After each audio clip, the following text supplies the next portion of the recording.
नमस्कार। देश की बात में पहले बात दिल्ली देश की राजधानी की। दिल्ली हाई कोर्ट ने ऑक्सीजन की कमी पर आज सख्त निर्देश दिए हैं। सप्लायर से कहा है कि तुरंत हॉस्पिटल को गैस भेजिए और एक आदमी भी मरा तो आपको लटका देंगे। वहीं हाई कोर्ट ने दिल्ली सरकार को भी निर्देश दिया है कि एक ऑक्सीजन प्लांट को टेक ओवर करें। प्लांट के मालिक बाधा नहीं डालेंगे। साथ ही दिल्ली सरकार से ये भी कहा कि आप अपना घर दुरुस्त कीजिए, आप प्रशासक हैं, आपको प्रशासन चलाना आना चाहिए। बहरहाल जो दिल्ली हाई कोर्ट में क्या कुछ हुआ है, हमारे सहयोगी आशीष भार्गव हमारे साथ मौजूद हैं। आशीष, एक तरह से जो दिल्ली हाई कोर्ट है लगातार जब टिप्पणियां कर रहा है, मामले की सुनवाई कर रहा है, बहुत सख्त उसका रुख है और एक तरह से रक्षक के तौर पर आके खड़ा हो गया है। जो प्रशासन का काम है वो कोर्ट्स कर रहे हैं, ऐसा लग रहा है। तो आज क्या गंभीर मसले जो हैं, आज जो परिस्थितियां बनी हुई है, क्या कुछ कहा है कोर्ट ने? जी देखिए, रोजाना हाई कोर्ट 3 से 3.5 घंटे तक वो सुनवाई कर रहा है और हाई कोर्ट लगातार ये सुनिश्चित करने की कोशिश कर रहा है कि किसी भी तरीके से लोगों की दिक्कत खत्म हो और वो जो लोग परेशान हो रहे हैं। जी, तो बता रहे थे हमें आशीष, किस तरह से हम आशीष से जुड़ने की कोशिश करेंगे कि जो लोगों की परेशानियां हैं लगातार सामने आ रही हैं। लोग अपनी अस्पताल, हमें याद होगा कुछ दिनों पहले अस्पताल गए थे जब ऑक्सीजन की कमी हो गई थी, तो उन्होंने कोर्ट का दरवाजा खटखटाया था और कोर्ट ही एक तरह से रक्षक के तौर पर सामने आया था।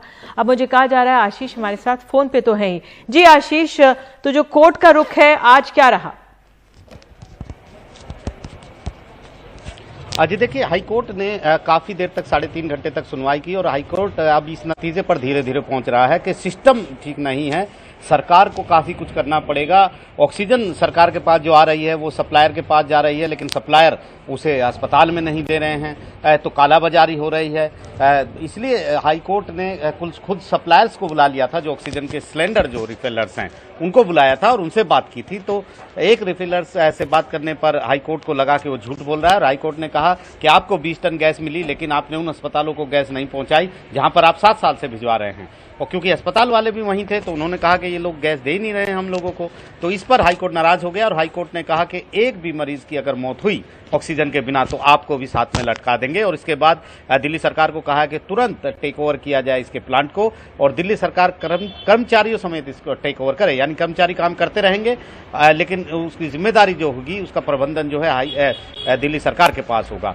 इसके अलावा हाईकोर्ट ने काफी सख्ती दिखाई है और कहा है कि जो दवाओं की कालाबाजारी हो रही है, जो बेड नहीं मिल रहे हैं, उस पर भी कोई ना कोई व्यवस्था करनी होगी। साथ ही दुख जताया है कि जिन लोगों की ऑक्सीजन न मिलने के कारण मौत हो गई उनका पूरा ब्यौरा मांगा, दिल्ली सरकार से मांगा है कि उसका पूरा ब्यौरा दे 4 दिनों के भीतर, और ये भी कहा है कि उनको मुआवजा देना चाहिए। तो कुल मिलाकर हाईकोर्ट अब जब काफी हम ये कहेंगे काफी जो जड़ तक समस्या की पहुंच रहा है और धीरे धीरे अब उसको समझ में आ रहा है कि ये जो सरकारी सिस्टम है, जो तंत्र है, वो ऐसी परिस्थितियों में को चलाने के लिए अभी सक्षम नहीं है। और बिल्कुल आशीष, एक संक्षेप में ये भी कि जो ये खबर आई थी कि अशोका होटल, जो एक 5 सितारा होटल में जो दिल्ली के हाईकोर्ट के वकील हैं, उनके परिवार, उनकी तीमारदारी हो सकती है, वहां पर उनको एडमिशन मिल सकता है, उनके लिए अरेंजमेंट कराया गया है, उस पर भी कोर्ट का रुख साफ हुआ है।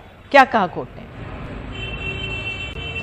जी देखिए, दिल्ली हाईकोर्ट ने सोमोटो ले लिया है दिल्ली सरकार के इस आदेश पर। मीडिया में को खबर आई थी कि दिल्ली हाईकोर्ट के जज, न्यायिक अफसर और उनके परिवारों के लिए अशोका होटल के 100 कमरे अटैच किए गए हैं दिल्ली सरकार के द्वारा और एक निजी अस्पताल की देखरेख में डॉक्टर वहां पर इलाज करेंगे। उस पर हाईकोर्ट ने सख्ती दिखाई और कहा है कि हमने कभी भी ऐसा आग्रह नहीं किया था दिल्ली सरकार से कि वो हमें एक लग्जरी सुविधा दे। हाईकोर्ट का ये कहना था कि दिल्ली सरकार से ये कहा गया था क्योंकि न्यायिक अधिकारी न्यायिक कामकाज में या उनका परिवार जो है वो संक्रमित हो सकता है, इसलिए उनको अस्पतालों में सुविधा, उनको दाखिला मिल जाए, कोई ऐसी व्यवस्था हो जाए। तो हाईकोर्ट ने कहा ये आदेश बिल्कुल गलत है, इससे गलत संदेश जा रहा है। इससे ऐसा लग रहा है कि जैसे हाईकोर्ट एक संस्थान होने के नाते दिल्ली सरकार से एक कोविड के लिए अलग से एक लग्जरियस सुविधा मांग रहा है और दिल्ली सरकार को नोटिस जारी किया है और कहा है कि आप इस आदेश को तुरंत वापस लीजिए। जी आशीष, बहुत बहुत धन्यवाद आपका। और अब अगली खबर आपको बता दें, दिल्ली में पंचशील अस्पताल के डायरेक्टर का कहना है कि ऑक्सीजन की कमी है। जब सभी जगह से ऑक्सीजन नहीं मिला तो डीएम से अपील की गई और डायरेक्टर का आरोप है कि डीएम ने मदद की जगह धमकी भरी चिट्ठी जारी की जिसमें खुद से ऑक्सीजन के इंतजाम करने को कहा गया उनका कहना है कि अस्पताल में 50 से ज़्यादा मरीज हैं।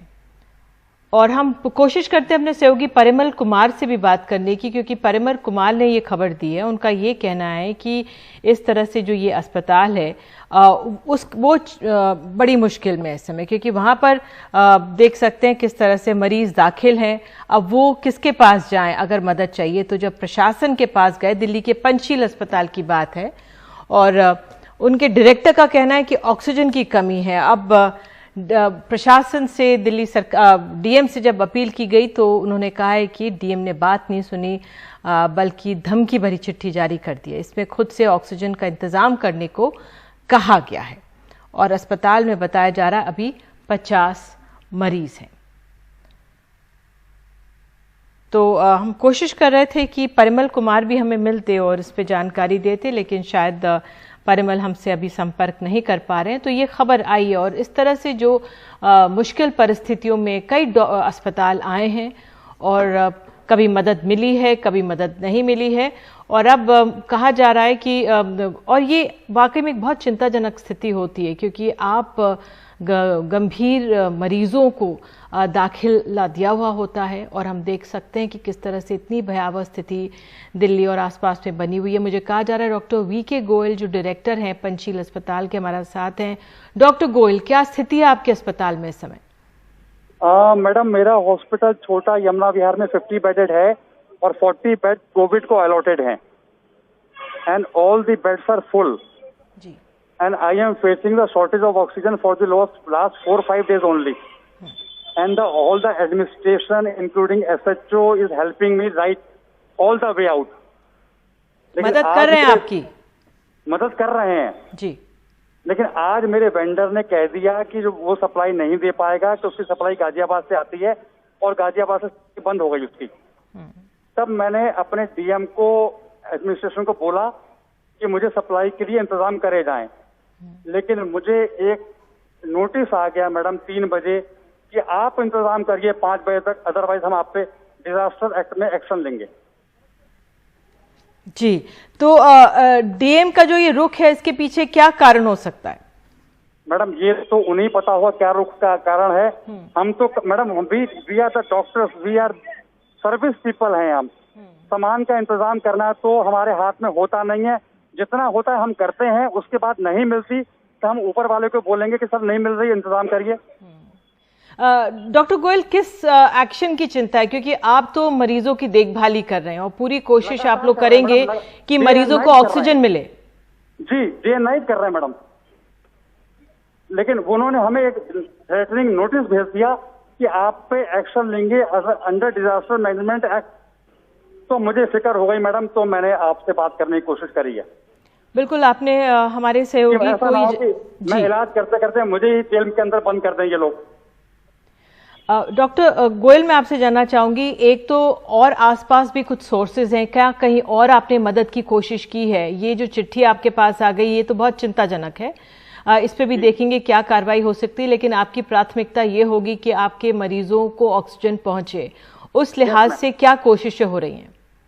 मैडम, कोशिशों में मैंने इनसे कहा है एडमिनिस्ट्रेशन से कि हमें इन्होंने कहा द्वारका बवाना जाके ले आओ। मैडम, ईस्ट दिल्ली से बवाना 2 किलोमीटर ड्राइव है, 1 वे, और हमारे पास एक एम्बुलेंस होती है जिसमें 7 से 8 सिलेंडर आते हैं, और मेरे पर आवर 2.5 से 3 सिलेंडर यूज होते हैं। मैं 8-10 घंटे में 8-10 सिलेंडर लाके क्या करूंगा? तो मैंने इन्हें रिक्वेस्ट की थी कि हमारे एरिया में आप एडमिनिस्ट्रेशन सिलेंडर मंगवा के हमें डिस्ट्रीब्यूट करें, but they are not able to listen to my words. वो हम पे डंडा मारते हैं कि आप बवाना जाके ले आओ। जी, जो मेरी गाड़ी जाएगी 2 घंटे में, 2 घंटे में आएगी, 4-5-6 घंटे वहां खड़ी होगी लाइन में। 8 घंटे बाद अगर 8 सिलेंडर में लाया, 3 घंटे पर आवर की मेरी कंजम्पशन है, तो 8 सिलेंडर का मैं क्या करूंगा 10 घंटे बाद? मैडम, बिल्कुल। डॉक्टर गोयल, वाकई में ये जो स्थिति है, यमुना विहार में आप हैं और आप कह रहे हैं 4-5 दिन से आपको ऑक्सीजन की कमी महसूस हो रही थी, और अब तो बिल्कुल ही जो स्थिति इस तरह से भयावह बन गई है। अब डीएम का ये चिट्ठी जो आई है, एक तो इसका ये कानूनी पहलू होगा जो आपकी चिंताएं बढ़ा रहा है, लेकिन इसका इस समय आपकी मदद का सबसे बड़ा पहलू ये है कि आपके अस्पताल की मदद कैसे की जाए। पंचशील अस्पताल जो यमुना विहार में है, आप जो निदेशक हैं वो हमारे साथ फोन लाइन पर हैं। वो कह रहे हैं उनके पास ऑक्सीजन नहीं है और ऑक्सीजन पर 50 मरीज हैं जो निर्भर हैं। अगर कोई एनडीटीवी देख रहे हो, मदद कर सकते हैं इस अस्पताल की तो मदद करें, क्योंकि हमने देखा है इस परिस्थितियों में इंसानियत ही काम आ रही है। डॉक्टर गोयल जो ऑक्सीजन सप्लाई कर सकते हैं, आपकी मदद कर सकते हैं, ये सबसे बड़ी चिंता है। और जो डीएम से चिट्ठी मिल गई है, इसका एक प्रशासनिक पहलू है जिसकी वो भी एक बहुत बड़ी चिंता है आपके लिए, उसका भी हल क्या आप क्या सोच रहे हैं? जो डीएम ने जो ये आपको चिट्ठी दी है, इसका क्या आप कोर्ट जाएंगे, क्या कदम उठाएंगे आप? चिट्ठी नहीं दी मैडम, नोटिस दिया है मुझे जी, मेरे नाम पे नोटिस इशू करा है जी। अब मैडम कोर्ट जाऊंगा या क्या करूंगा, ये तो मुझे टाइम बताएगा क्या करना है मुझे, आई डोंट नो। अगर कोई एक्शन लेंगे तो मुझे जरूर कुछ आगे करना पड़ेगा, अगर नहीं। एक उसका चिट्ठी मुझे और आगे सर 5 बजे, जिसमें उन्होंने फुल चिट्ठी लिखी है कि अपने जितना आपकी समर्थ है उतने ही मरीज लीजिए, ये एक चिट्ठी लिख के भेज दी है।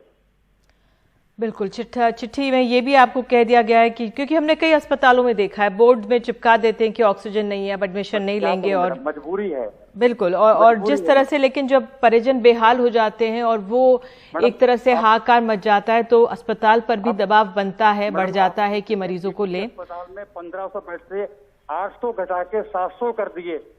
800 बेड तो मैडम हमारे 40 नर्सिंग होम के बराबर हैं जो उन्होंने बंद कर दिए जी, और उन पर कोई एक्शन नहीं है। क्यों बंद कर दिए? डॉक्टर गोयल, बहुत ही परेशानी भरी खबर आपने ये हमें दी है, किस तरह से आपको ये नोटिस मिला है, और सबसे ज़्यादा परेशानी की बात यह है कि जो 50 मरीज़ हैं वो ऑक्सीजन पर निर्भर हैं और ऑक्सीजन आपकी समाप्त हो गई है। बहरहाल उम्मीद करते हैं कि जल्द से जल्द कुछ हल निकले यहाँ पर और ऑक्सीजन पहुँचे पंचशील अस्पताल में जो यमुना विहार इलाके में मौजूद है। बहरहाल देश की राजधानी दिल्ली के छतरपुर में Sardar Patel Covid care centre की शुरुआत कल हो गई, लेकिन आज यानी एक ही दिन बाद वहां हालात ये हैं कि अब मरीजों को दाखिला नहीं मिल पा रहा है। छतरपुर में मौजूद इस कोविड केयर सेंटर के बाहर अब मरीजों और तीमारदारों की भीड़ लगी हुई है। लोगों का कहना है कि उनसे तमाम तरह की जटिल प्रक्रियाएं पूरी करने के लिए कहा जा रहा है। हालात इतने बिगड़े हुए हैं कि 28 साल के मुकुल व्यास अपनी 52 साल की मां को ऑटो में लेकर वहां पहुंचे, लेकिन 3 घंटे तक इंतजार करने के बाद वहां दाखिला नहीं मिला और मुकुल की मां ने ऑटो में ही दम तोड़ दिया है। तो हमारी सहयोग, अब कहाँ ले जाओ उनको, ये तो बता दो, कहाँ ले जाओ? साले गेट ही नहीं खोल रहे, 10 फॉर्मेलिटी बता रहे, ये करो वो करो, क्या करे भाई? बंदा मर रहा है, फॉर्मेलिटी पूरी करेगा? अरे पहले देखो तो सही क्या हो रहा है अंदर के, देखा है नहीं, पहले फॉर्मेलिटी पूरी करो, मैसेज करो, व्हाट्सएप करो, क्या करे तो देखा नहीं, यही बड़े बड़ा चिल्ला रहा पागलों की तरह खड़ा होके, देख लो भाई, देख लो।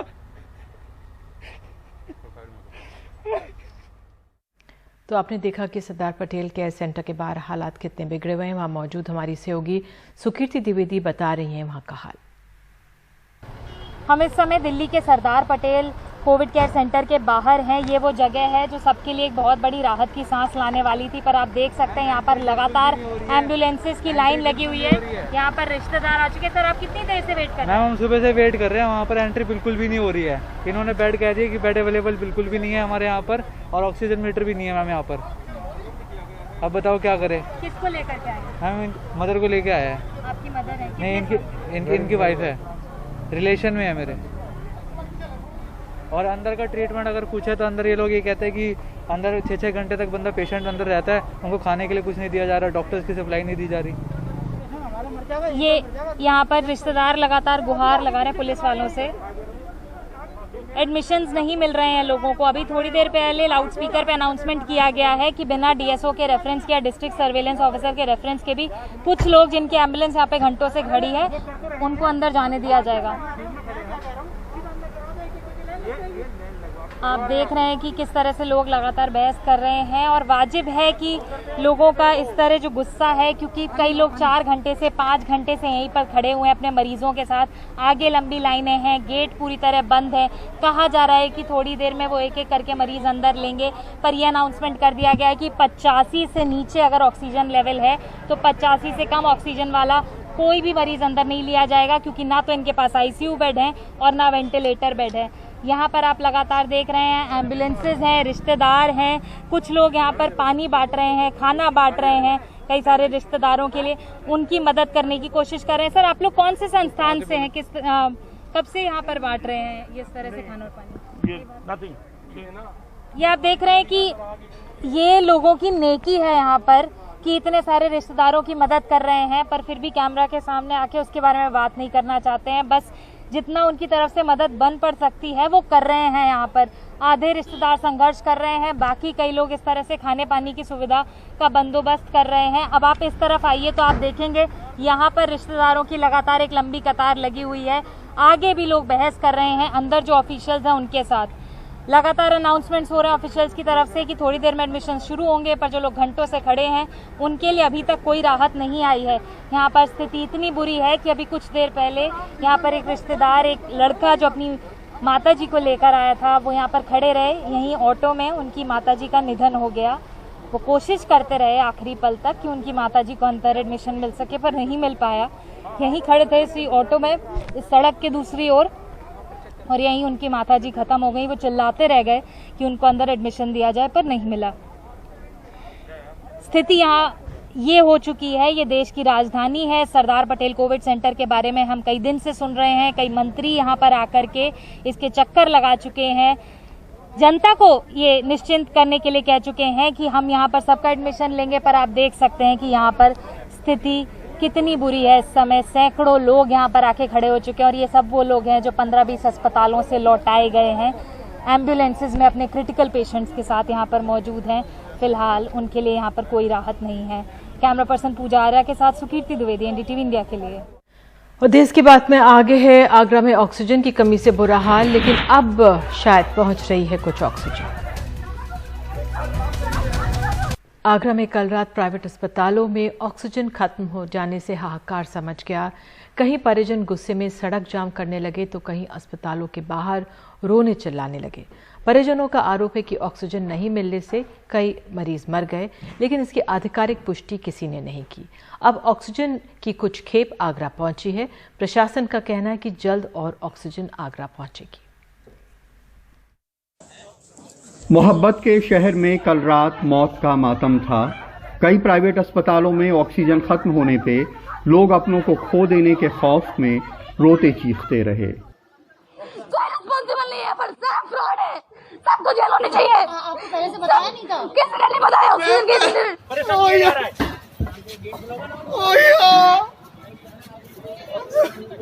लास्ट मूवमेंट में बताया जा रहा है, लास्ट मूवमेंट में बिल्कुल जिन लोगों को सिलेंडर है भी है ना, उनको ही मौका नहीं दिया जा रहा है कि वो फ्लोर पर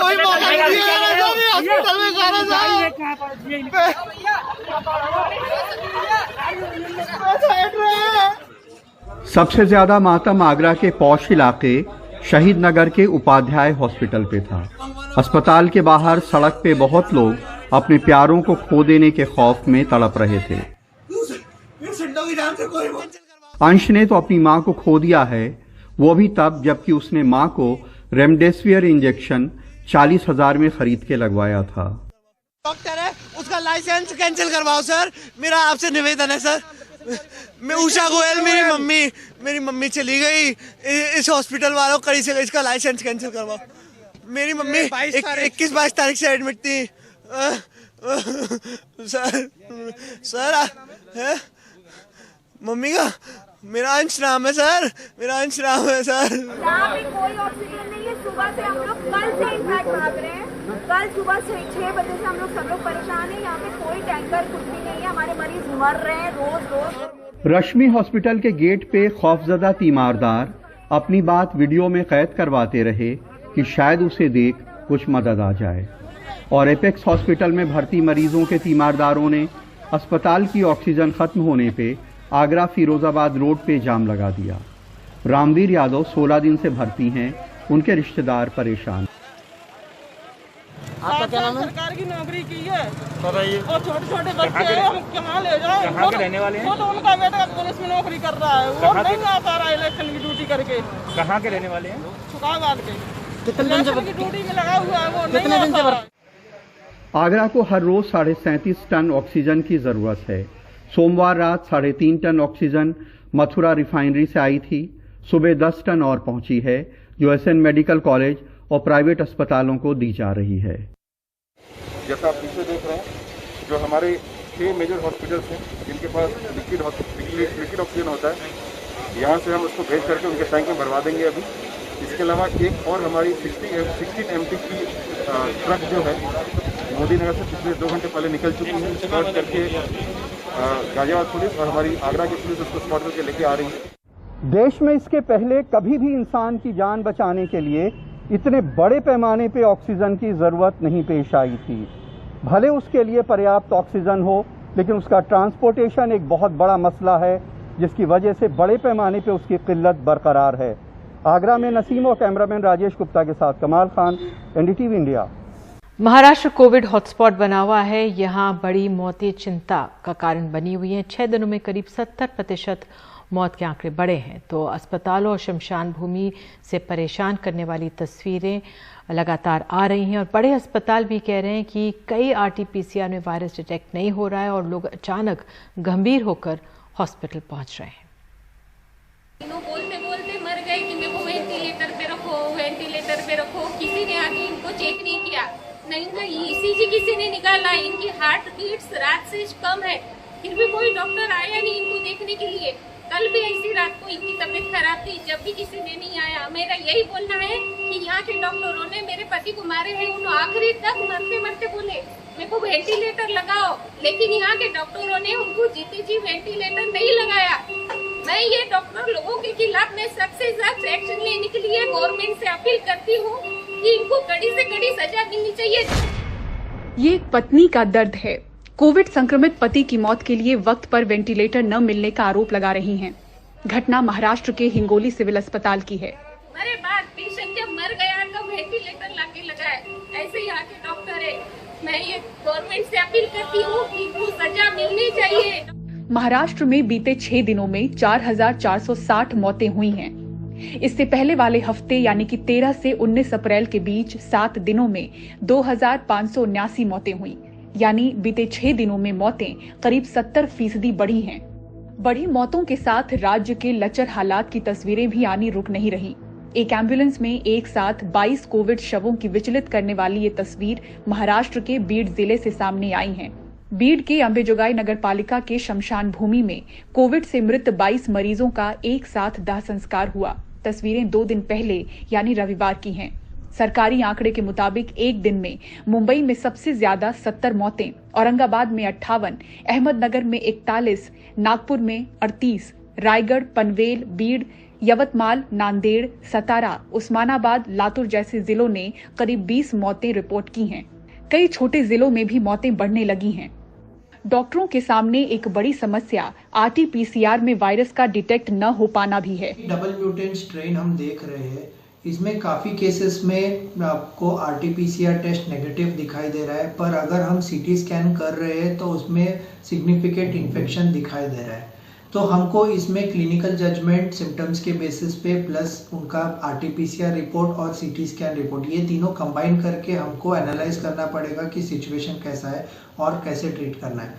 तो काफ़ी पेशेंट्स ऐसे आ रहे हैं जिसका RT-PCR नेगेटिव आया है और वो लोग ठीक से ख्याल नहीं रख रहे थे, पर लेटर ऑन उनकी कंडीशन काफ़ी बिगड़ रही है और चीज़ें काफ़ी सिग्निफिकेंटली खराब हो रही है। मुंबई महाराष्ट्र में संक्रमण के जरा कम होते मामलों के बीच बढ़ी मौतें राज्य के लिए बड़ी मुसीबत है, वो भी ऐसे वक्त में जब पूरा स्वास्थ्य सिस्टम ऑक्सीजन, बेड और दवा की किल्लत से जूझ रहा हो। हिंगोली से कन्हैया खांडेलवाल, बीड से मनोज सातपुते के साथ मुंबई से पूजा भारद्वाज की रिपोर्ट, NDTV इंडिया के लिए।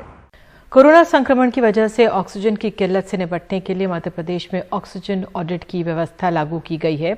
इसके तहत सभी अस्पतालों को पोर्टल से जोड़कर ऑक्सीजन की समझदारी से उपयोग सुनिश्चित किया जा रहा है। इसकी शुरुआत खंडवा जिले से हुई है और अब इसे कई जगहों पर अपनाने की बात भी चल रही है।